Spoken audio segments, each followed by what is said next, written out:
today's home values there in Seattle is now worth nearly $200 billion.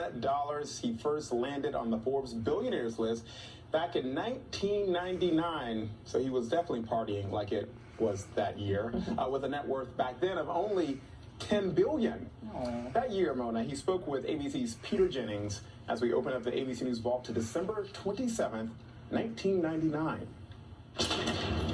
Final numbers on the holiday sales don't actually come out for weeks, but the Wall Street Journal said today the total retail sales are expected to be up as much as 8% from last year. And a company called BizRate.com estimates that online sales increased 400%. We're going to talk for just a couple of minutes about this e-commerce Christmas with Jeff Bezos, who's the founder of America's biggest online retailer, Amazon.com. He's at the company's Seattle headquarters, and with Bruce Van Cleek, who is the vice president of the National Retail Federation, and he joins us from a mall in Virginia, appropriately. But Mr. Bezos, let me start with you. You're such an enormous cheerleader for e-commerce. Did it live up to expectations? I think it did for the most part. It depends on the company. People are learning that, unfortunately, not all e-commerce companies are created equal. There's a big learning curve. Some companies didn't focus enough on the back-end logistics, but by and large, I think things went really well for customers. What are the back-end logistics, like delivery?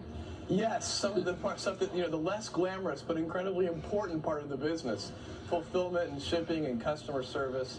You have to have a great website that's easy to use, but you also have to build distribution centers like this one and have customer service centers.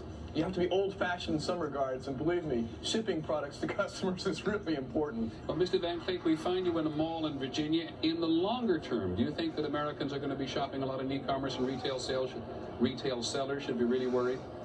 No, I don't think so at all. In fact, many traditional brick-and-mortar retail companies have very successful online shopping vehicles. So clearly this is the growth for retail sales in all channels. I want to ask you just one question about your own Christmas shopping. What did you buy on the net, and did it get delivered?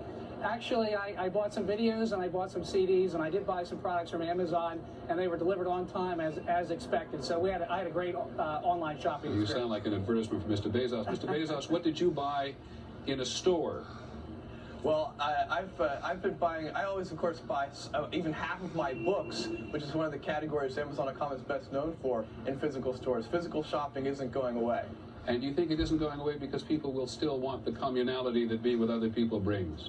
I think that's exactly right. We're a gregarious species, and we're not about to stop going outside and visiting with people in stores. Well, that's a very encouraging word to hear at the Christmas season. Thank you very much, Jeff Bezos and Mr. Van Cleek, speaking to us from Virginia.